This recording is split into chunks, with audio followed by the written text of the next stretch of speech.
Telugu cinema latest updates కోసం మా official website tollywood2bollywood.com ని విజిట్ చేయండి. సరికొత్త తెలుగు సినిమా విశేషాలను తెలుసుకోండి. వరుణ్ తేజ్ సాయి పల్లవి కాంబినేషన్ లో శేఖర్ కమ్ల దర్శకత్వంలో తెరకెక్కిన లేటెస్ట్ మూవీ ఫిదా బాక్సాఫీస్ దగ్గర 2 వారాల్లో 37.2 కోట్ల షేర్ తో అద్భుతాలు సృష్టించగా టోటల్ వరల్డ్ వైడ్ గ్రాస్ 60 కోట్లను దాటి సంచలనం సృష్టించింది. ఇక మూడో వీకెండ్ లో రిలీజ్ అయిన సినిమాలన్నీ average to below average talk ను తెచ్చుకోవడంతో ఫిదా సినిమా మరోసారి బాక్సాఫీస్ దగ్గర ఫుల్ లీడింగ్ తో దూసుకుపోతుంది. కాగా ఈ సినిమా ఈ వీకెండ్ ముగిసే సమయానికి హిస్టారికల్ 40 కోట్ల క్లబ్ లో చేరే అవకాశం పుష్కలంగా ఉందని ట్రేడ్ విశ్లేషకులు చెబుతున్నారు. ఇది గనక జరిగితే చిన్న సినిమాలలో 40 కోట్ల మార్క్ అందుకున్న ఒకే ఒక్క సినిమాగా ఫిదా సినిమా సరికొత్త చరిత్ర సృష్టించే అవకాశం ఉంది. సినిమా లాంగ్ రన్ లో ఖచ్చితంగా 45 కోట్ల వరకు షేర్ వసూలు చేసే అవకాశం ఉందని ఇప్పుడు ట్రేడ్ విశ్లేషకులు అంచనా వేస్తున్నారు.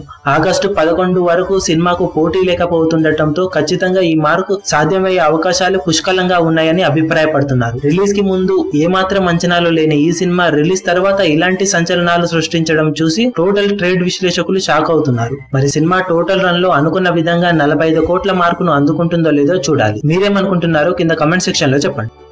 మీ అభిమాన హీరోలకు సంబంధించిన లేటెస్ట్ అప్డేట్స్ కోసం మా ఛానల్ ని సబ్స్క్రైబ్ చేసుకోండి. ఏ చిన్న అప్డేట్ ని మిస్ అవ్వకూడదు అనుకుంటే బెల్ ఐకాన్ ని ప్రెస్ చేయండి. లైక్, షేర్, కమెంట్ చేయడం మర్చిపోకండి.